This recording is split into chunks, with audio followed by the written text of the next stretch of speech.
press the bell icon on the YouTube app and never miss another update.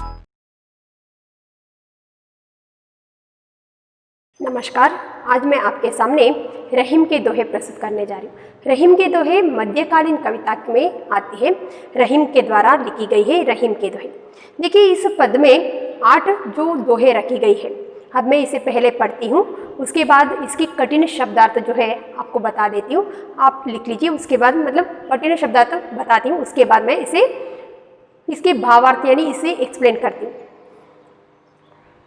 पहला दोहा है, रहीमन विद्या बुद्धि नहीं, नहीं धर्म जसदान, भू पर जन्म प्रथा धरे, पशु बिन पूछ बिशान। देखिए, वापस से पढ़ती हूँ। रहीमन विद्या बुद्धि नहीं, नहीं धर्म जसदान, भू पर जन्म प्रथा धरे, पशु बिन पूछ बिशान। इसके कठिन शब्दार्थ लिख लीजिए, मैं बता देती हूँ एक बार। रहीमन यानी रहीम, विद्या यानी ज्ञान नॉलेज, बुद्धि यानी इंटेलिजेंस विवेक, नहीं यानी नहीं है, धर्म यानी धार्मिकता, जो भगवान की जो धार्मिकता करते, जो भगवान की पूजा अर्चना करते हैं उसे धार्मिकता कहते हैं। जस यानी यश, यश पाने की इच्छा, दान यानी दान धर्म, भू यानी भूमि पृथ्वी, जन्म यानी जन्म, प्रथा यानी व्यर्थ, धरे यानी हुआ है, पशु यानी पशु, बिनु यानी बिना, पूछ यानी टेल, पशुओं की जो पूछ रहती है ना उसे, बिशान यानी सींग, जो ऊपर रहते ना सींग, हॉर्न भी कहते हैं उसे सींग कहते हैं। देखिए, यहाँ पर रहीम कहते कि रहीमन विद्या बुद्धि नहीं, नहीं धर्म जसदान, भू पर जन्म प्रथा धरे, पशु बिना पूछ बिशान। यहाँ पर रहीम कहते कि जिस व्यक्ति के अंदर विद्या नहीं है, बुद्धि नहीं है, उसके अंदर धर्म उसके अंदर धार्मिक कार्य करने की, भगवान की पूजा करने की, भगवान को स्मरण करने की जो धार्मिकता उसके अंदर नहीं है, जैसे यानी यश पाने की इच्छा उसके अंदर नहीं है, तो दान करने का गुण, दान अगर कोई मुश्किल में है तो उसे दान करने की या दान धर्म करने की गुण उसके अंदर नहीं है, तो भू यानी पृथ्वी पर उसका जन्म व्यर्थ ही माना जाता है। उन्होंने ऐसे ही पृथ्वी पर जन्म ले लिया। देखिए, मनुष्य भी तो एक प्राणी है, फिर भी उसे प्राणी नहीं कहा जाता, क्योंकि उसे मनुष्य कहा जाता है। मनुष्य इसीलिए कहा जाता है क्योंकि उसके अंदर बुद्धि है, विवेक है, सोच समझ सकता है, पढ़ लिख सकता है, भगवान की पूजा अर्चना कर सकता है, धार्मिक कार्यों में अपने आप को हिस्सा ले सकता है, दूसरों की भलाई के लिए और दूसरों के कष्ट के लिए वो दान धर्म कर सकता है। ये सारे गुण होने के कारण ही उसे मनुष्य कहा जाता है, प्राणी नहीं। यहाँ पर रहीम कहते हैं कि जिस व्यक्ति के अंदर ये सारे गुण है ही नहीं है, ये सारे गुण होने के नाते ही उसे मनुष्य कहा जाता है, प्राणी नहीं। लेकिन रहीम कहते हैं कि जिस व्यक्ति के अंदर बुद्धि नहीं है, विवेक नहीं है, उसके अंदर जो विद्या नहीं है, वो पढ़ लिख नहीं सकता, उसके अंदर बुद्धि नहीं है, वो सोच नहीं सकता, उसके अंदर धार्मिक कार्य यानी भगवान की पूजा अर्चना करने की, भगवान को स्मरण करने की वो धार्मिकता उसके अंदर है ही नहीं, और उसे यश यानी जो जैसे यानी यश पाने की जो इच्छा उसके अंदर है ही नहीं, दान धर्म करने का गुण है ही नहीं, यह सारे गुण होने के नाते ही वो मनुष्य है। यही सारे गुण उस मनुष्य के अंदर नहीं है, तो उसका जीवन जो है भू पर प्रथा धरे, वो पृथ्वी पर उसका जन्म, उन्होंने ऐसे ही धरती पर जन्म ले लिया है, उसका जन्म व्यर्थ ही माना गया है। धरती पर उसका जन्म होने के बावजूद भी उसका जन्म क्या मानते, व्यर्थ ही माना जाता है। उसका अस्तित्व ऐसा बन जाता है, पशु बिन पूंछ बिशान, उसका अस्तित्व ऐसा होता है कि बिना पूंछ के, बिना सींग के, एक पशु के जैसे, एक प्राणी के जैसा वो जीवन होता है, उसका अस्तित्व होता है। समझ में आ रहे ना? ನೋಡಿ, ಇಲ್ಲಿ ಹೇಳ್ತಿರೋದು ರಹೀಮ್ ಅವರು ಪ್ರತಿಯೊಬ್ಬ ಮನುಷ್ಯನೂ ಕೂಡ ಒಬ್ಬ ಪ್ರಾಣಿನೇ, ಆದರೆ ಅವನಿಗೆ ಪ್ರಾಣಿ ಅಂತ ಕರೆಯಲ್ಲ, ಮನುಷ್ಯ ಅಂತ ಕರೀತಾರೆ। ಯಾಕೆ ಕರೀತಾರೆ? ಯಾಕೆ ಅಂದರೆ ಅವನಿಗೆ ಓದಬಲ್ಲ, ಬರಿಬಲ್ಲ, ವಿವೇಚನೆ ಇದೆ, ಸರಿಯಾದ ತಪ್ಪು ಅನ್ನೋದನ್ನು ಆಲೋಚನೆ ಮಾಡ್ತಕ್ಕಂಥ ಸಾಮರ್ಥ್ಯ ಅವನಲ್ಲಿದೆ, ಅಲ್ಲದೆ ಅವನು ಧಾರ್ಮಿಕ ಕಾರ್ಯಗಳಲ್ಲಿ ತನ್ನನ್ನು ತಾನು ತೊಡಗಿಸ್ಕೊಳ್ಳೋಕೆ ಸಾಧ್ಯ, ಬೇರೆಯವರು ಅಂದರೆ ಯಶಸ್ಸನ್ನು ಪಡಿಬೇಕು ಅಂತಕ್ಕಂಥ ಆ ಉತ್ಸಾಹ ಅವನಲ್ಲಿದೆ, ಆ ಹಠ ಅವನಲ್ಲಿದೆ, ಅಲ್ಲದೆ ಬೇರೆಯವರಿಗೆ ದಾನ ಮಾಡ್ತಕ್ಕಂಥ, ದಾನ ಧರ್ಮ ಮಾಡ್ತಕ್ಕಂಥ ಗುಣ ಅವನಲ್ಲಿದೆ। ಈ ಎಲ್ಲ ಗುಣಗಳು ಅವನಲ್ಲಿ ಇರೋದ್ರಿಂದನೇ ಅವನಿಗೆ ಮನುಷ್ಯ ಅಂತ ಕರೀತಾರೆ, ಪ್ರಾಣಿ ಅಂತ ಕರೆಯೋದು. ಆದರೆ ರಹೀಮ್ ಅವ್ರು ಹೇಳ್ತಿರೋದು, ಈ ಎಲ್ಲ ಗುಣಗಳು ಯಾವ ವ್ಯಕ್ತಿನಲ್ಲಿ ಇರೋದಿಲ್ವೋ ಅಂತಹ ವ್ಯಕ್ತಿಯ ಅಸ್ತಿತ್ವ ಹೇಗಾಗುತ್ತೆ ಅಂದರೆ, ಅವನು ಈ ಜಗತ್ತಿನಲ್ಲಿ, ಈ ಭೂಮಿನಲ್ಲಿ ಅವನು ಜನ್ಮ ಪಡೆದಿದ್ರು ಕೂಡ ಅವನ ಜನ್ಮ ಏನಾಗುತ್ತೆ, ವ್ಯರ್ಥ ಆಗೋಗುತ್ತೆ. ಸುಮ್ಮನೆ ಹಾಗೆ ಅವನು ಹುಟ್ಟಿದ ಹಾಗೆ ಅನಿಸುತ್ತೆ. ಅವನ ಜೀವನಕ್ಕೆ ಒಂದು ಅರ್ಥ ಇರೋದಿಲ್ಲ, ಅವನ ಜನ್ಮ ಸಾರ್ಥಕ ಆಗೋದಿಲ್ಲ, ಅವನ ಜೀವನಕ್ಕೆ ಅದು ಪರಿಪೂರ್ಣ ಆಗೋದಿಲ್ಲ. ಅವನ ಅಸ್ತಿತ್ವ ಹೇಗಾಗುತ್ತೆ ಅಂತಂದರೆ, ಯಾಕಂದರೆ ಯಾವುದೇ ಒಬ್ಬ ವ್ಯಕ್ತಿ ಅವನಲ್ಲಿ ಓದೋಕ್ಕೆ ಬರೆಯೋಕ್ಕೆ ಸಾಧ್ಯ ಇಲ್ಲ, ಅವನಿಗೆ ಚಿಂತನಾ ಶಕ್ತಿ ಇಲ್ಲ, ಅವನ ದೇವತಾ ಕಾರ್ಯಗಳನ್ನು ಮಾಡೋದಿಲ್ಲ, ಅವನಿಗೆ ಯಶಸ್ಸನ್ನು ಪಡಿಬೇಕು ಅಂತಕ್ಕಂತಹ ಇಚ್ಛೆ ಇಲ್ಲ, ದಾನ ಧರ್ಮ ಮಾಡ್ತಕ್ಕಂಥ ಸಾಮರ್ಥ್ಯ ಇಲ್ಲ, ಇದು ಯಾವುದೂ ಇಲ್ಲ ಅಂದರೆ ಅವನು ಭೂಮಿನಲ್ಲಿ ಹಾಗೆ ವ್ಯರ್ಥವಾಗಿ ಅವನು ಜನ್ಮ ಆಗೋಗಿದೆ. ಅವನ ಜೀವನಕ್ಕೆ, ಅವನ ಜನ್ಮಕ್ಕೆ ಏನೂ ಅರ್ಥ ಇಲ್ಲ. ಅವನ ಅಸ್ತಿತ್ವ ಹೇಗಾಗುತ್ತೆ ಅಂದರೆ, ಕೊಂಬು ಮತ್ತು ಬಾಲ ಇಲ್ಲದೆ ಇರ್ತಕ್ಕಂತಹ, ಇದಕ್ಕೆ ಪೂಂಚ್ ಅಂತಂದರೆ ಬಾಲ, ಪ್ರಾಣಿಗಳಿಗಿರುತ್ತಲ್ಲ ಬಾಲ, ಅವರು ಬಿಷಾನೆ ಅಂದರೆ ಕೊಂಬು, ಈಗ ಎರಡು ಕಡೆ ಇರುತ್ತಲ್ಲ ಸಿಂಗ್ ಅಂತೀವಲ್ಲ, ಆ ಕೊಂಬು ಮತ್ತು ಬಾಲ ಇಲ್ಲದೆ ಇರ್ತಕ್ಕಂತಹ ಪ್ರಾಣಿಯ ಥರ ಅವನ ಅಸ್ತಿತ್ವ ಆಗೋಗುತ್ತೆ, ಅವನ ಜೀವನ ಆಗೋಗುತ್ತೆ. ಹೇಗೋ ಹುಟ್ಟಿದ್ದೀನಿ ಸಾಯೋವರೆಗೂ ಬದುಕೋದು ಅನ್ನೋ ಥರದಲ್ಲಿ ಬದುಕ್ತಾನೆ, ಅವನ ಜೀವನಕ್ಕೆ ಅರ್ಥ ಇಲ್ಲ ಅಂತ ಹೇಳ್ತಾ ಇದ್ದಾರೆ. ಅರ್ಥ ಆಯ್ತಾ? ಕ್ಲಿಯರ್ ಅಲ್ಲ? ನೆಕ್ಸ್ಟ್ ಮುಂದೆ ಹೋಗೋಣ. दूसरा पद, रहीमन पानी रखिए बिनु पानी सब सुन, पानी गए न उबरे मोती मानुष चून। देखिए यहाँ पर रहीम, वापस से पढ़ती हूँ, रहीमन पानी रखिए बिनु पानी सब सुन, पानी गए न उबरे मोती मानुष चून। देखिए आपको रहीम के दोहे पहचाना बहुत ज़्यादा आसान है, क्योंकि हर एक दोहे में रहीमन इस तरह से रहीमन का वर्ड आ जाता है। तो आपको जिस दोहे में रहीमन का जो शब्द आता है वो वर्ड रहता है, आपको समझ लेना चाहिए कि ये रहीम के ही दोहे हैं, दूसरे पद में नहीं रहता। बिहारी के हो या फिर सूरदास के, कबीर के, रहीम के दोहे में रहीमन हर दोहे में फर्स्ट लाइन में हो या सेकंड लाइन में दोहे में आ ही जाता है, इसीलिए आपको आइडेंटिफाई करना इजी है। देखिए पहले भी देखिए, रहीमन विद्या बुद्धि, रहीम का आ गया, यहाँ पर भी रहीमन पानी रखिए बिनु पानी सब सुन, पानी गए न उबरे मोती मानुष चून। अब इसके कठिन शब्दार्थ मैं बताती हूँ। रहीमन यानी रहीम, पानी यानी, देखिए यहाँ पर पानी का 3 अर्थ आता है। पानी का मतलब है पीने वाले पानी, दूसरा है प्रतिष्ठा, तीसरा है यहाँ पर चमक, बहुत ज़्यादा शाइनिंग रहते हैं ना उसे। यहाँ पर पानी का 3 अर्थ है, तीनों लिख लीजिए। पानी यानी प्रतिष्ठा, पानी और चमक। रखिए यानी रखिए, बिनु यानी उसके बिना, पानी यानी वापस से यहाँ पर प्रतिष्ठा आ जाता है, सब यानी सब कुछ, शून्य यानी शून्य जीरो। नेक्स्ट लाइन, पानी यानी चमक, यहाँ पर पानी का अर्थ है चमक। उबुराई मतलब उभरना या उभारना, निखर आना।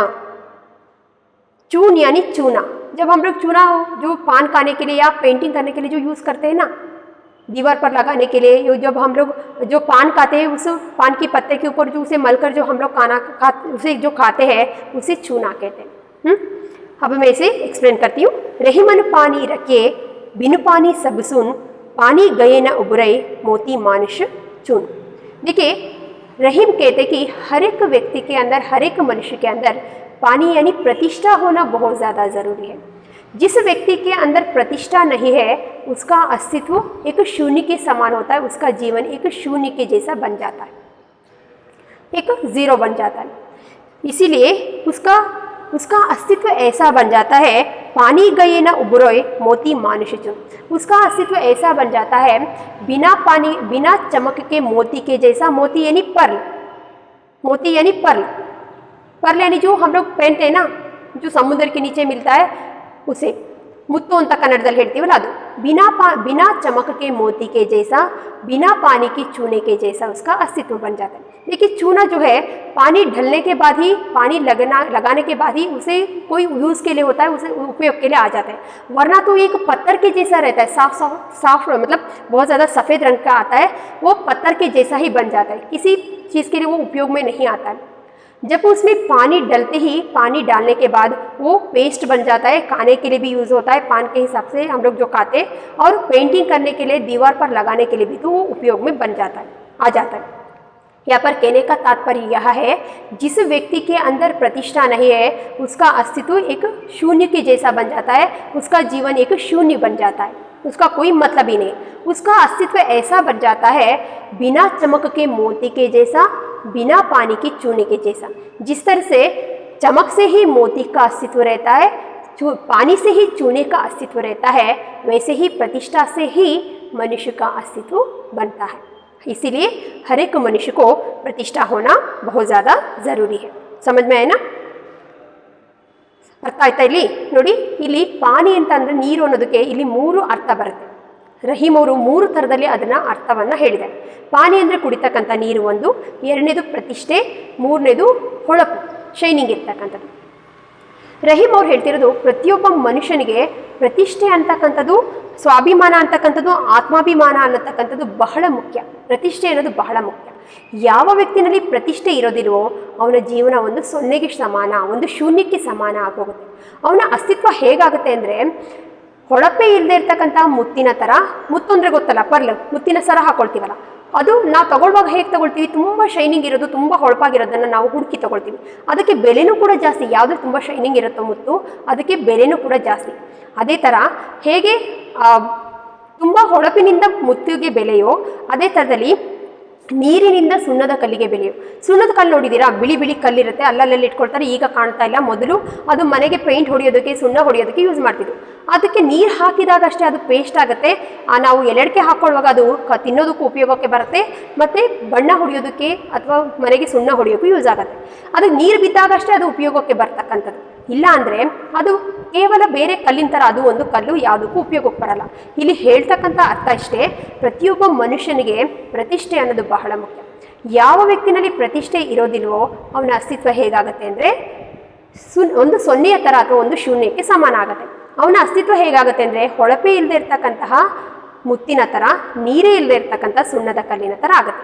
ಹೊಳಪಿನಿಂದನೇ ಮುತ್ತಿಗೆ ಹೇಗೆ ಬೆಲೆಯೋ, ನೀರಿನಿಂದನೇ ಸುಣ್ಣದ ಕಲ್ಲಿಗೆ ಹೇಗೆ ಬೆಲೆಯೋ, ಹಾಗೆ ಪ್ರತಿಯೊಬ್ಬ ಮನುಷ್ಯನಿಗೆ ಪ್ರತಿಷ್ಠೆಯಿಂದನೇ ಅವನಿಗೆ ಬೆಲೆ ಬರುತ್ತೆ.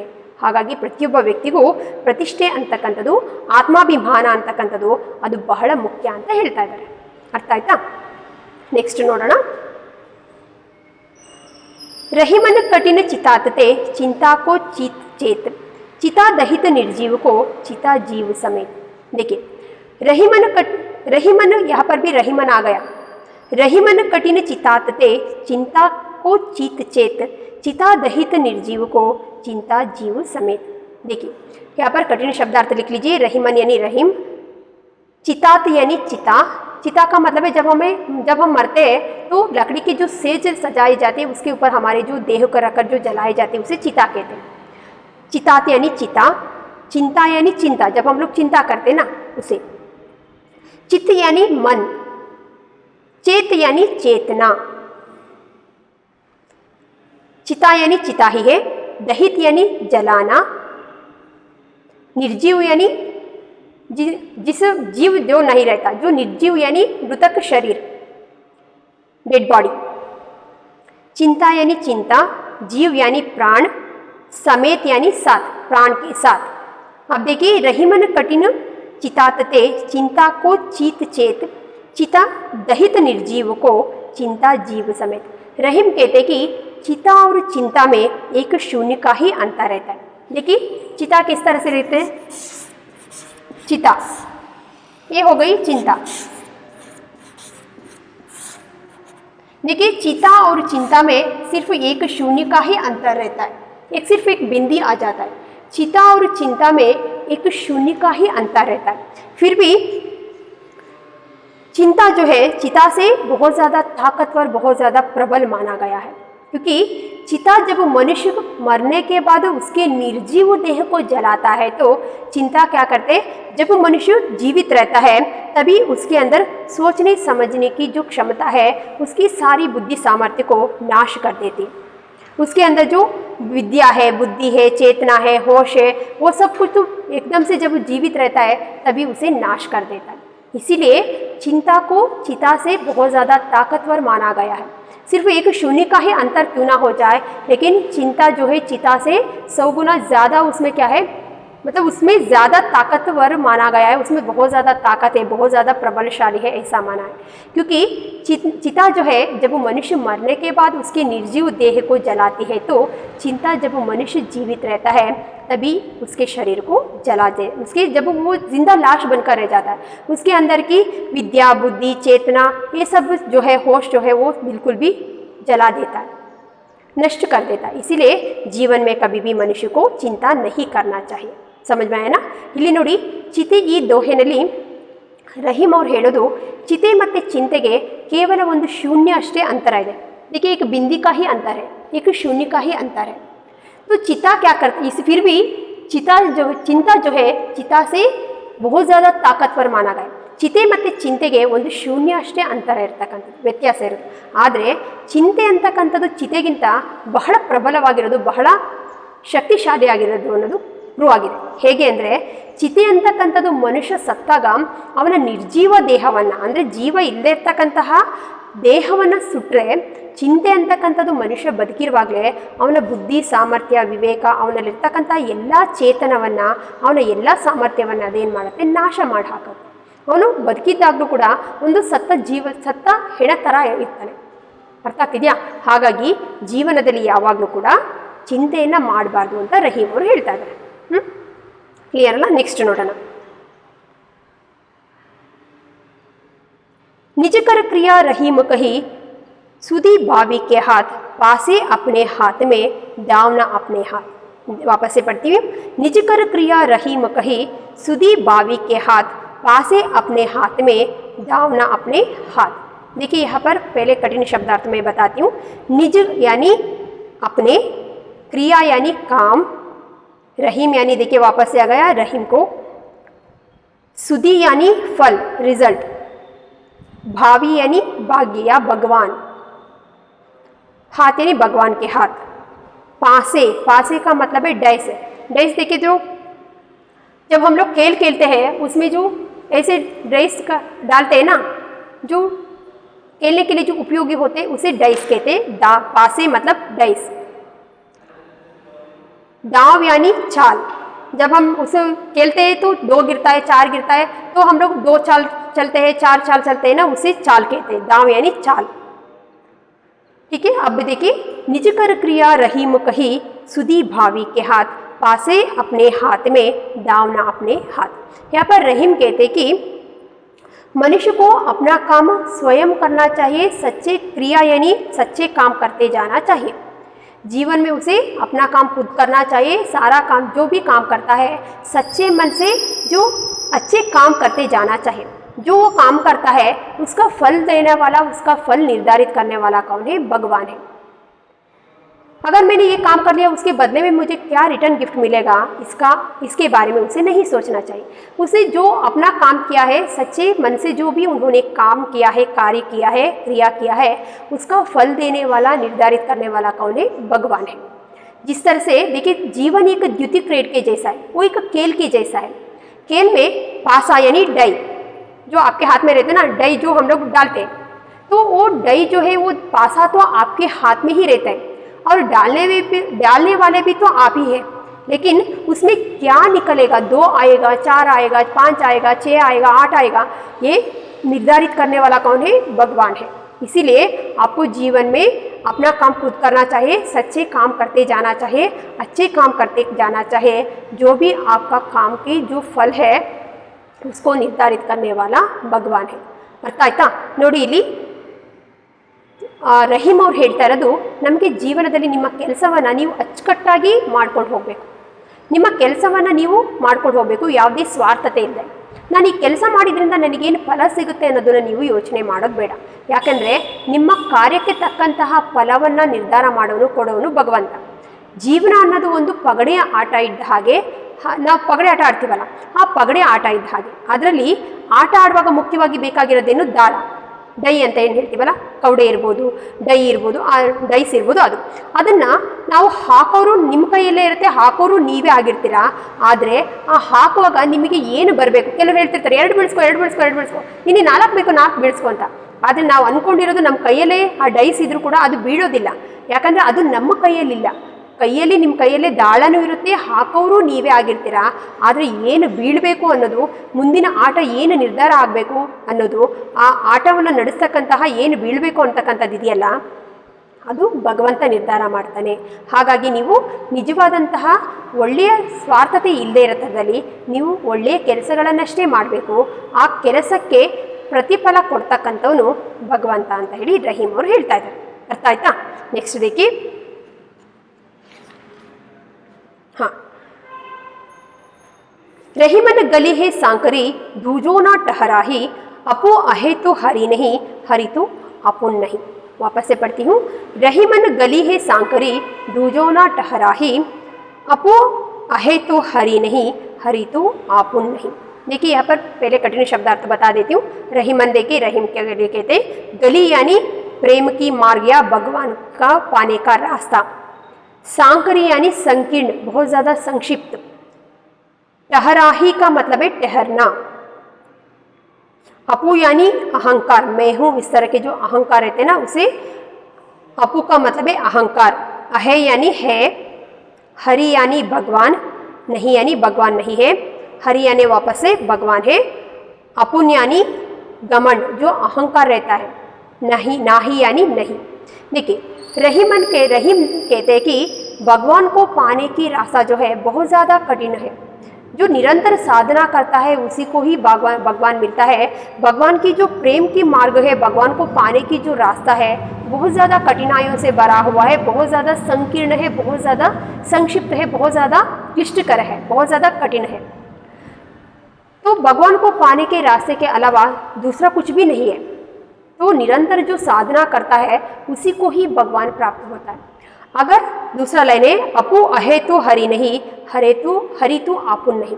जब तक आपके अंदर मैं हूँ यानी अपू यानी मैं हूँ, मुझसे ही है, मैंने ही सब कुछ किया है, मैं इस तरह के जो अहंकार आपके अंदर रहता है, घमंड अपने आप पर ही जो आपको जो अहंकार रहता है, तो भगवान हरि यानी भगवान आपके नज़दीक नहीं रहता. तो अपने अंदर की अहंकार को दूर करके सब कुछ तो आप ही पर है, आप ही के द्वारा मुझे मिला है, इस तरह से अपने आप को भगवान को आपने अर्पित कर लिया, तो भगवान आपके नज़दीक रहते. देखिए यहाँ पर कहने का तात्पर्य यही, रहीम कहते कि जो भगवान को पाने की रास्ता बहुत ज़्यादा कठिन है, इतने आसानी से भगवान किसी को नहीं मिलता. जो निरंतर साधना करता है, भगवान को पाने की लक्ष्य रखता है, भगवान को पाने के लिए जो निरंतर साधना करता रहता है उसी को ही भगवान मिलता है. इसके अलावा आपके अंदर जो अहंकार रहता है, मैं हूँ, इस तरह के जो आपके अंदर जो घमंड अहंकार रहता है, तो भगवान आपके नज़दीक नहीं रहता, आप भगवान को पा ही नहीं सकते. अगर आपने अपने अंदर के अहंकार को दूर करके भगवान को अपने आप को अर्पित कर लिया, तो भगवान आपके नज़दीक रहते हैं. इस तरह से रहीम मनुष्य के अंदर रहने वाले अहंकार को कहते हैं. भक्ति या भगवान प्रेम की गली अत्यंत कठिन है. इसे आपको अपने अंदर की अहंकार को दूर करके प्राप्त करना है. ಅರ್ಥ ಆಯ್ತಾ? ಇಲ್ಲಿ ರಹೀಮ್ ಅವ್ರು ಹೇಳ್ತಿರೋದು, ಎಲ್ಲಿ ದೇವರನ್ನು ಕಾಣ್ತಕ್ಕಂತಹ ದಾರಿ, ಪ್ರೇಮದ ದಾರಿ, ಭಗವಂತನನ್ನು ಕಾಣ್ತಕ್ಕಂಥ ದಾರಿ ಅಷ್ಟೊಂದು ಈಸಿ ಆದದ್ದಲ್ಲ. ಬಹಳ ಕಠಿಣವಾಗಿರ್ತಕ್ಕಂಥದ್ದು, ಬಹಳ ಸಂಕ್ಷಿಪ್ತವಾದದ್ದು, ಬಹಳ ಕಷ್ಟದಿಂದ ಕೂಡಿರ್ತಕ್ಕಂಥದ್ದು. ಎಲ್ಲಿವರೆಗೂ ನೀವು ನಿಮ್ಮಲ್ಲಿರ್ತಕ್ಕಂಥ ಅಹಂಕಾರವನ್ನು ಬಿಡೋದಿಲ್ವೋ ಅಲ್ಲಿವರೆಗೂ ಭಗವಂತ ನಿಮಗೆ ಸಿಗೋದಿಲ್ಲ. ನಾನು ನನ್ನಿಂದನೇ ಎಲ್ಲ ಆಗಿರೋದು, ನಾನು ಅಂತಕ್ಕಂಥ ಅಹಂಕಾರ ಎಲ್ಲಿವರೆಗೂ ನಿಮ್ಮ ಒಳಗಡೆ ಇರುತ್ತೋ ಅಲ್ಲಿವರೆಗೂ ನೀವು ದೇವರಿಗೆ ಹತ್ತಿರ ಆಗಲ್ಲ, ದೇವರು ನಿಮಗೆ ಹತ್ತಿರದಲ್ಲಿ ಇರೋದಿಲ್ಲ. ಯಾವಾಗ ನೀವು ನಿಮ್ಮಲ್ಲಿರ್ತಕ್ಕಂಥ ಅಹಂಕಾರವನ್ನೆಲ್ಲ ದೂರ ಮಾಡಿ, ಇಲ್ಲ ಎಲ್ಲದೂ ನಿನ್ನಿಂದನೇ ಆಗಿದ್ದು ಅಂತ ನಿಮ್ಮನ್ನು ನೀವು ಭಗವಂತನಿಗೆ ಅರ್ಪಿಸ್ಕೊಳ್ತಿರೋ, ಆಗ ಭಗವಂತ ನಿಮಗೆ ಹತ್ತಿರ ಆಗ್ತಾನೆ, ಭಗವಂತ ನಿಮಗೆ ಒಲಿತಾನೆ ಅಂತ ಹೇಳ್ತಿದ್ದಾರೆ. ಅರ್ಥ ಆಯ್ತಲ್ಲ?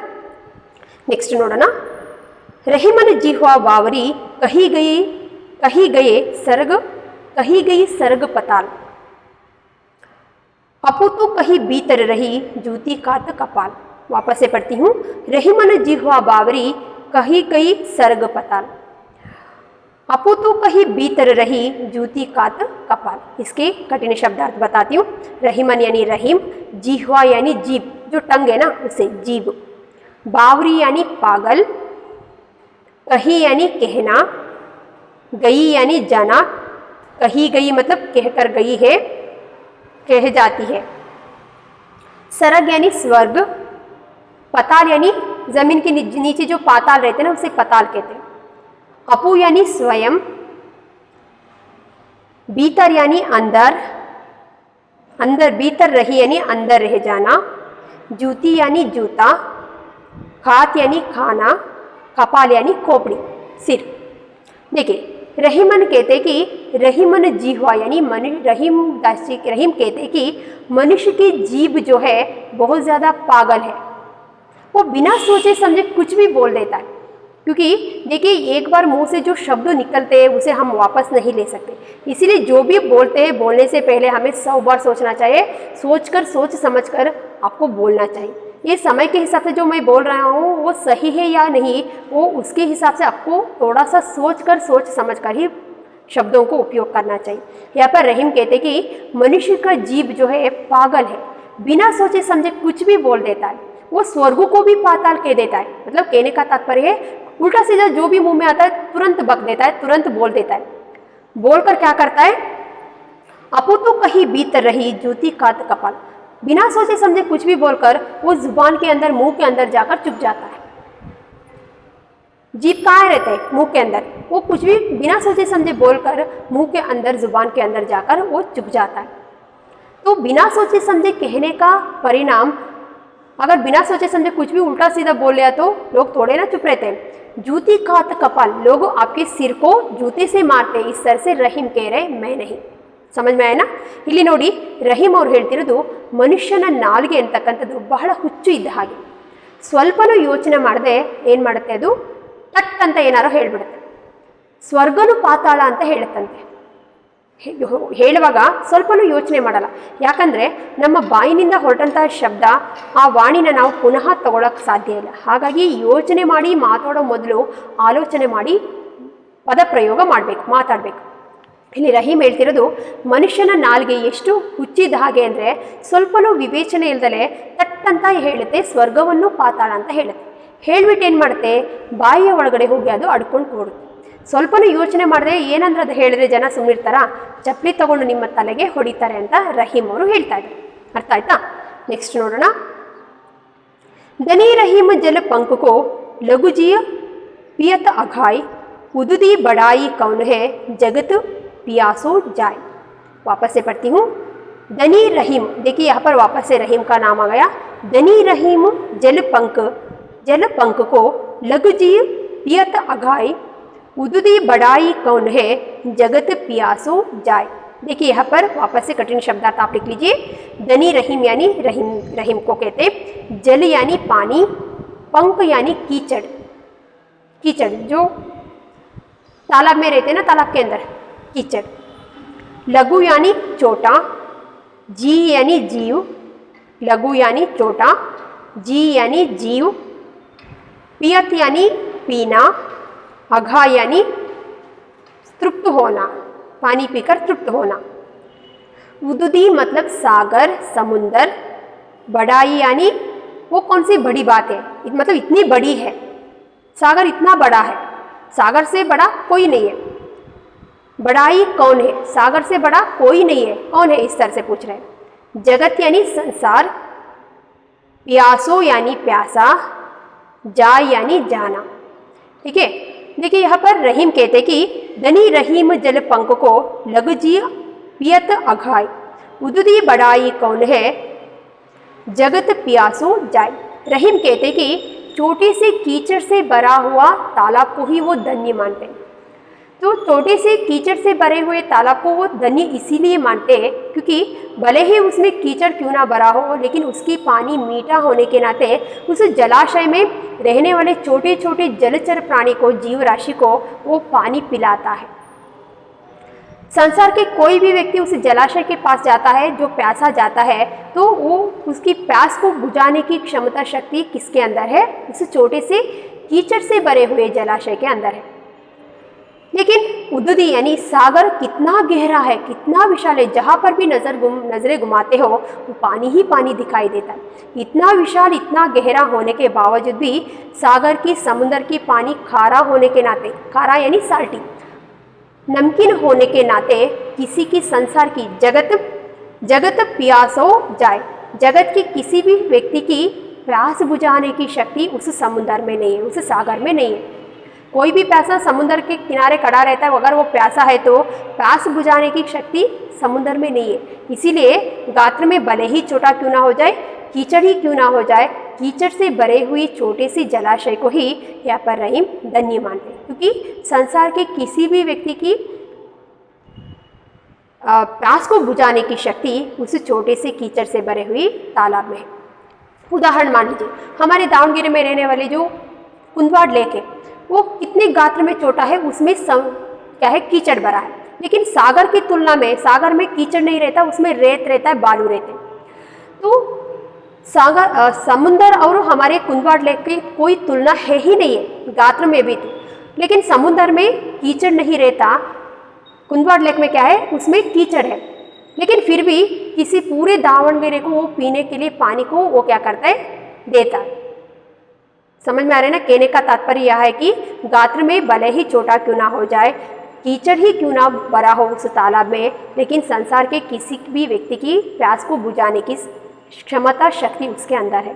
सागर कितना गहरा है, कितना विशाल है होने के बाद भी संसार के किसी भी व्यक्ति की प्यास को बुझाने की शक्ति उसके अंदर नहीं है। इसीलिए कीचड़ से भरा हुआ जलाशय को ही रहीम धन्य मानते हैं। ಇಲ್ಲಿ ರಹೀಮ್ ಅವ್ರು ಹೇಳ್ತಾ ಇರೋದು, ಗಾತ್ರದಲ್ಲಿ ಸಣ್ಣದಾಗಿರ್ತಕ್ಕಂತಹ ಒಂದು ಕೆರೆಯನ್ನೇ, ಜಲಾಶಯವನ್ನೇ ಅವರು ಧನ್ಯ ಅಂತ ಹೇಳ್ತಾರೆ. ಆ ಕೆರೆಯಲ್ಲಿ ಕೆಸರಿನಿಂದ ಕೂಡಿರ್ತಕ್ಕಂತಹ ಸಣ್ಣದಾಗಿರ್ತಕ್ಕಂತಹ ಕೆರೆಯನ್ನೇ, ಜಲಾಶಯವನ್ನೇ ಇಲ್ಲಿ ಧನ್ಯ ಅಂತಾರೆ. ಯಾಕಂದರೆ ಆ ಕೆಸರಿನಿಂದ ಕೂಡಿರ್ತಕ್ಕಂಥ ನೀರಾದರೂ ಕೂಡ ಆ ನೀರು ಬಹಳ ಸಿಹಿಯಾಗಿರ್ತಕ್ಕಂಥದ್ದು. ಆ ಕೆರೆನಲ್ಲಿರ್ತಕ್ಕಂಥ ಸಣ್ಣ ಸಣ್ಣ ಜಲಚರ ಪ್ರಾಣಿಗಳಿಗೆ ಅದು ನೀರನ್ನು ಒದಗಿಸ್ತಕ್ಕಂತಹ, ಅದರ ಬಾಯಾರಿಕೆಯನ್ನು ನೀಗಿಸ್ತಕ್ಕಂತಹ ಸಾಮರ್ಥ್ಯ ಅದಕ್ಕಿದೆ. ಅಲ್ಲದೆ ಜಗತ್ತಿನ ಯಾವುದೇ ವ್ಯಕ್ತಿಯ ಬಾಯಾರಿಕೆಯನ್ನು ನೀಗಿಸ್ತಕ್ಕಂತಹ ಸಾಮರ್ಥ್ಯ ಆ ಸಣ್ಣದಾಗಿರ್ತಕ್ಕಂತಹ ಕೆಸರಿನಿಂದ ಕೂಡಿರ್ತಕ್ಕಂಥ ಜಲಾಶಯಕ್ಕೆ ಇದೆ. ಅರ್ಥ ಆಗ್ತಿದೆಯಾ? ಆದರೆ ಸಾಗರ, ಸಮುದ್ರ ಅಂತಕ್ಕಂಥದ್ದು ಎಷ್ಟು ವಿಶಾಲವಾಗಿರ್ತಕ್ಕಂಥದ್ದು, ಅದಕ್ಕಿಂತ ದೊಡ್ಡದು ಇನ್ಯಾವುದೂ ಇರೋಕ್ಕೆ ಸಾಧ್ಯನೇ ಇಲ್ಲ. ಯಾವುದಿದೆ ಅಂತ ಕವಿ ಕೇಳ್ತಾ ಇದ್ದಾರೆ. ಗಾತ್ರದಲ್ಲಿ ದೊಡ್ಡದಾಗಿರ್ತಕ್ಕಂಥ, ಎಷ್ಟು ಕಣ್ಣು ಆಡಿಸ್ತಿರೋ ಅಷ್ಟೆಲ್ಲ ನೀರಿರ್ತಕ್ಕಂತಹ ಗಾತ್ರದಲ್ಲಿ ದೊಡ್ಡದಾಗಿರ್ತಕ್ಕಂತಹ ಸಮುದ್ರ ಇದ್ರೂ ಕೂಡ ಅದರ ನೀರು ಉಪ್ಪು ಆಗಿರೋದ್ರಿಂದ ಜಗತ್ತಿನ ಯಾವುದೇ ವ್ಯಕ್ತಿಯ ಬಾಯಾರಿಕೆಯನ್ನು ನೀಗಿಸ್ತಕ್ಕಂಥ ಸಾಮರ್ಥ್ಯ ಅದಕ್ಕಿಲ್ಲ. ಅಷ್ಟೆಲ್ಲ ನೀರಿದ್ರೂ ಒಂದು ಹನಿ ನೀರನ್ನು ನಾವು ಕುಡಿಯೋಕ್ಕೆ ಸಾಧ್ಯ ಇಲ್ಲ. ಜಗತ್ತಿನ ಯಾವುದೇ ವ್ಯಕ್ತಿಯ ಬಾಯಾರಿಕೆಯನ್ನು ನೀಗಿಸ್ತಕ್ಕಂಥ ಸಾಮರ್ಥ್ಯ ಅದಕ್ಕಿಲ್ಲ. ಹಾಗಾಗಿ ಗಾತ್ರದಲ್ಲಿ ಸಣ್ಣದಾಗಿದ್ರೂ ಪರವಾಗಿಲ್ಲ, ಕೆಸರಿನಿಂದ ಕೂಡಿದ್ರೂ ಕೂಡ ಸಣ್ಣದಾಗಿರ್ತಕ್ಕಂತಹ ಕೆರೆಯನ್ನೇ, ಜಲಾಶಯವನ್ನೇ ರಹೀಮ್ ಅವರು ಧನ್ಯ ಅಂತ ಹೇಳ್ತಿದ್ದಾರೆ. ಅರ್ಥ ಆಯ್ತಲ್ಲ? Next last one. ಏಕೈ ಸದೆ ಸಬ್ ಸದೆ ಸಬ್ ಸಾದೆ ಸಬ್ ಜಾಯ್, रहीमन मूल ही सींचबो फूले फले अगाए। वापस से पढ़ती हूँ। एक सदे सब सादे सब जाए, रहीमन मूल ही सींचबो फूले फले अगाए। एक के ही मतलब है एकमात्र, ओनली वन। सदे, सादे का मतलब है साधना करना। सदै मतलब सिद्ध होना। सब सादे मतलब सब चीज़ों पर, सब जाए सब चीज़ों पर ध्यान देना। सब सादे मतलब सब चीज़ों पर ध्यान देना। सब जाए मतलब सब कुछ व्यर्थ हो जाए। रहीमन देखिए, रहीम मूल ही मतलब मूल को ही, वृक्ष के जो जड़ रहते ना उसे, पेड़ की जड़। सींचबो यानी पानी देना, पानी सींचना। फूले यानी फूल, फ्लावर। फले यानी फल, फ्रूट्स। अघा यानी परिपूर्ण। देखिए यहाँ पर रहीम कहते कि भगवान को पाने के लिए सच्चे भक्ति और साधना की ही एकमात्र, भगवान को पाने की एकमात्र क्या है, रास्ता है। भगवान सिर्फ आपसे क्या प्रतीक्षा करते, एकमात्र प्रतीक्षा यह है कि निरंतर साधना, निरंतर भक्ति का ही प्रतीक्षा करते। इसके अलावा सब कुछ, जो कुछ भी आप करते हो, सब कुछ शून्य है। देखिए, एक सदै सब सदै, अगर भगवान सिर्फ आपकी सच्चे भक्ति की, सच्चे साधना की ही मानते हैं, उसकी ही प्रतीक्षा करते हैं। जो व्यक्ति निरंतर साधना करता है, सच्चे भक्ति निस्वार्थ होकर अपनी भक्ति को दिखाता है, उसे ही सिद्धि, साधे मतलब सिद्धि मिलती है। सारी जो पुण्य है उसी को ही मिलता है। इसके अलावा सब साधे सब जाए, इसके अलावा जो कुछ भी आप करते हो वो बिल्कुल भी व्यर्थ है, सब कुछ ऐसे ही चला जाता है। समझ में आया ना? देखिए, रहीमन मूल ही सींचबो फूले फले अगाए। जिस तरह से एक वृक्ष रहता है, वो ऊपर के हिस्से में हमें फूल फल देता है, तो हम ऊपर थोड़े ना पानी देते, उसके जड़ को उसके रूट्स को हम पानी देते हैं, जो उसके जड़ को हम पानी से सींचते हैं, पानी देते हैं, वो पानी को सोकर ऊपर हमें जिस तरह से फल फूल देता है, आपको भगवान को पाने के लिए निरंतर साधना करना चाहिए। जो व्यक्ति निरंतर साधना करता है उसी को ही सिद्ध मिलता है। ಅರ್ಥ ಆಯ್ತಾ? ನೋಡಿ, ಕೊನೆಯದಾಗಿ ಹೇಳಿದ್ರು ರಹೀಮ್ ಅವರು, ಪ್ರತಿಯೊಬ್ಬ ವ್ಯಕ್ತಿ ಭಗವಂತ ನನಗೆ ಇದೇ ಹೂ ಇಡು, ಇದೇ ಗಂಧ ಹಾಕು, ಇದೇ ಉಪವಾಸ ಮಾಡು, ಇದೇ ವ್ರತ ಮಾಡು ಅಂತ ಯಾವತ್ತೂ ಹೇಳಲ್ಲ. ಭಗವಂತ ಕೇಳೋದೇನೆಂದರೆ ನಿರಂತರ ಒಂದೇ ಒಂದು ಕೇಳೋದು, ನಿರಂತರವಾದ ಸ್ವಾರ್ಥತೆ ಇಲ್ಲದೆ ಇರ್ತಕ್ಕಂಥ ನಿಸ್ವಾರ್ಥ ಭಕ್ತಿ ಒಂದೇ ಭಗವಂತ ಕೇಳೋದು. ಯಾರು ನಿರಂತರವಾಗಿ ಸಾಧನೆಯನ್ನು ಮಾಡ್ತಾರೋ, ನಿಸ್ವಾರ್ಥತೆಯಿಂದ ಭಕ್ತಿಯನ್ನು ತೋರಿಸ್ತಾರೋ ಅವರಿಗಷ್ಟೇ ಸಿದ್ಧಿ ಅಂತಕ್ಕಂಥದ್ದು, ಪುಣ್ಯ ಸಿಗೋದು. ಅದನ್ನು ಬಿಟ್ಟು ನೀವು ಇನ್ನೇನು ಮಾಡ್ತೀರೋ ಅದೆಲ್ಲ ವೇಸ್ಟ್, ಅದೆಲ್ಲ ವ್ಯರ್ಥ ಅಂತ ರಹೀಮ್ ಅವ್ರು ಹೇಳ್ತಾರೆ. ಹೇಗೆ ನೀವು ಒಂದು ಗಿಡ ಇರುತ್ತೆ, ಆ ಮರಕ್ಕೆ ಬುಡಕ್ಕೆ ಅಥವಾ ಅದರ ಬೇರಿಗೆ ನೀರು ಹಾಕ್ತೀವಿ, ಮೇಲೆ ಹೂವು ಹಣ್ಣು ಕೊಡುತ್ತೆ ಅಂತ ನಾವು ಮೇಲೆ ನೀರು ಹಾಕಲ್ಲ, ಆ ಮರದ ಕಾಂಡಕ್ಕೆ ಅಥವಾ ಮರದ ಬೇರಿಗೆ ನೀರು ಹಾಕ್ತೀವಲ್ಲ, ಆ ನೀರನ್ನು ಹೀರ್ಕೊಂಡು ಹೇಗೆ ಮೇಲೆ ಹೂವು ಹಣ್ಣನ್ನು ಕೊಡುತ್ತೋ ಅದೇ ಥರ ನಿಸ್ವಾರ್ಥತೆಯಿಂದ ಕೇವಲ ನಿಜವಾದಂತಹ ಭಕ್ತಿಯನ್ನು ಮಾಡಿದಾಗ ಮಾತ್ರ, ಸಾಧನೆಯನ್ನು ಮಾಡಿದಾಗ ಮಾತ್ರ ಭಗವಂತ ನಿಮಗೆ ಫಲವನ್ನು ಕೊಡ್ತಾನೆ, ಸಿದ್ಧಿಯನ್ನು ನೀವು ಪಡೆಯೋಕ್ಕೆ ಸಾಧ್ಯ. ಅದನ್ನು ಬಿಟ್ಟು ಇನ್ನೇನು ಸಾಧ್ಯ ಇಲ್ಲ, ಇನ್ನೆಲ್ಲದು ವೇಸ್ಟ್, ಇನ್ನೆಲ್ಲ ವ್ಯರ್ಥ ಅಂತ ಹೇಳ್ತಿದ್ದಾರೆ. समझ में आया ना? ಈಗ रहीम के दोहे जो मैंने किया था आपको समझ में आया ना? देखिए, अब इसके एक शब्द वाक्य और वाक्यांश के प्रश्नोत्तर देखते हैं. बुद्धिहीन मनुष्य किसके समान है? बुद्धिहीन मनुष्य किसके समान है? बिना पूंछ और सींग के पशु के समान है. किसके बिना मनुष्य का अस्तित्व व्यर्थ है? प्रतिष्ठा के बिना मनुष्य का अस्तित्व व्यर्थ है. चिंता किसे जलाती है? चिंता निर्जीव देह को जलाती है. कर्म का फल देने वाला कौन है? कर्म का फल देने वाला भगवान है. देखिए, इस साल आपको बीच में ही ऐसे ही प्रश्न पूछा गया था, चिंता किसे जलाती है, ये तो यहाँ पर टेक्स्ट बुक में है, लेकिन जो 2020 में प्रश्न यही सेकेंड पीयूसी में प्रश्न इस तरह से आया था, चिता किसे जलाती है. यहाँ पर चिता आना चाहिए ना, यहाँ पर क्या दिया है, चिता किसे जलाती है, यहाँ पर पूछा गया है निर्जीव देह को, लेकिन चिंता किसे जलाती है इस तरह से पूछा गया था. चिंता जब मनुष्य जीवित रहता है तो उसे जलाती है. कर्म का फल देने वाला कौन है? कर्म यानी अच्छे काम, कर्म का फल देने वाला भगवान है. प्रेम की गली कैसी है? प्रेम की गली संकरी है, संकीर्ण है, बहुत ज़्यादा कठिन है, संकुचित है. रहीम किसे बावरी कहते हैं? रहीम मनुष्य के जीभ को, जिह्वा यानी टंग, जीभ को बावरी कहते हैं. बावरी यानी पागल. रहीम किसे धन्य मानते हैं? कीचड़ से भरे हुए छोटे से जलाशय को ही धन्य मानते हैं. नेक्स्ट 3 मार्क्स के लिए निम्नलिखित प्रश्नों के उत्तर लिखिए. 3 मार्क्स 3 अंक का प्रश्न है. पहला प्रश्न, रहीम जी ने मनुष्य की प्रतिष्ठा के संबंध में क्या कहा है? रहीम ने मनुष्य की प्रतिष्ठा के संबंध में इस तरह से कहा है कि हर एक मनुष्य के अंदर प्रतिष्ठा होना ज़रूरी है. जिस व्यक्ति के अंदर प्रतिष्ठा नहीं है उसका जीवन एक शून्य के जैसा बन जाता है, उसका अस्तित्व ऐसा बन जाता है बिना चमक के मोती के जैसा, बिना पानी के चूने के जैसा उसका अस्तित्व बन जाता है. जिस तरह से चमक से ही मोती का अस्तित्व, पानी से ही चूने का अस्तित्व है, वैसे ही प्रतिष्ठा से ही मनुष्य का अस्तित्व बनता है. दूसरा प्रश्न, रहीम जी ने चिता और चिंता के अंतर को कैसे समझाया है, स्पष्ट कीजिए. रहीम चिता और चिंता के अंतर को इस तरह से समझाए, चिता और चिंता में एक शून्य का ही अंतर रहता है. चिंता जो है चिता से बहुत ज़्यादा ताकतवर माना गया है, ताकतवर सिद्ध हुआ है. चिता जो है जब मनुष्य मरने के बाद उसके निर्जीव देह को जलाती है, तो चिंता जब मनुष्य जीवित रहता है उसके अंदर की सारी चेतना को जला देती है. नेक्स्ट, कर्मयोग के स्वरूप के बारे में रहीम की क्या विचार है? तो रहीम कहते कि मनुष्य को सच्चे काम करते जाना चाहिए. जो भी काम करते हैं उसका फल निर्धारित करने वाला भगवान है. जीवन एक द्वितीय क्रीड के जैसा है, खेल के जैसा है. पासे तो आपके हाथ में है, लेकिन उसमें क्या दाव निकलेगा, क्या चाल निकलेगा, वो निर्धारित करने वाला भगवान है. इसीलिए सच्चे काम करते जाना चाहिए. जो भी आपका काम है उसका फल देने वाला, जो भी आपके कर्म है उसका फल देने वाला भगवान है. नेक्स्ट, अहंकार के संबंध में रहीम के विचार व्यक्त कीजिए. अहंकार के संबंध में रहीम का विचार यह है, जो भगवान को पाने के रास्ता बहुत ज़्यादा संकीर्ण है, बहुत ज़्यादा कठिनाई से भरा हुआ है. जिस व्यक्ति के अंदर अहंकार रहता है, मैं हूँ, इस तरह के जो अहंकार समाया हुआ रहता है, तो भगवान उसके नज़दीक नहीं रहता। तो उसके अंदर के सारे अहंकार को दूर करके जब वो अपने आप को भगवान को अर्पित करता है, तब भगवान उसके नज़दीक रहता है। नेक्स्ट, वाणी को क्यों संयत रखना चाहिए? संयत मतलब नियंत्रण में रखना चाहिए। रहीम कहते कि मनुष्य का जीव जो है बावरी है, पागल है, बिना सोचे समझे कुछ भी बोल देता है, बोलकर वो स्वर्ग को भी पाताल कह देता है।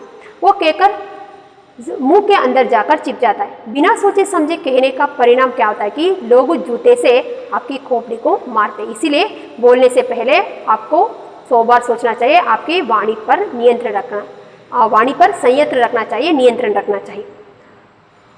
लास्ट वन, भगवान की अनंत भक्ति के बारे में रहीम क्या कहते हैं? भगवान को पाने का रास्ता बहुत ज़्यादा कठिन है। जो निरंतर साधना करता है, निरंतर साधना ही एकमात्र सिद्ध पाने की एक मार्ग है। इसके अलावा जो कुछ भी आप करते हो सब कुछ तो व्यर्थ है। जिस तरह से एक वृक्ष के नीचे हम लोग पानी देते हैं, वो पानी से सींचते हैं, वो पानी को सोखकर ऊपर हमें फल फूल देता है वो वृक्ष, वैसे ही आपको जो निरंतर साधना करता है, जो निस्वार्थ भक्ति दिखाता है, उसे ही भगवान मिलता है, उसी को ही उसका फल मिलता है। ठीक है, ये हो गई रहीम के दोहे। आशा करती हूँ जो मैंने आपको समझाया है, जो रहीम के दोहे को बताया, मतलब उसे एक्सप्लेन किया है, आप सबको समझ में आया होगा। धन्यवाद।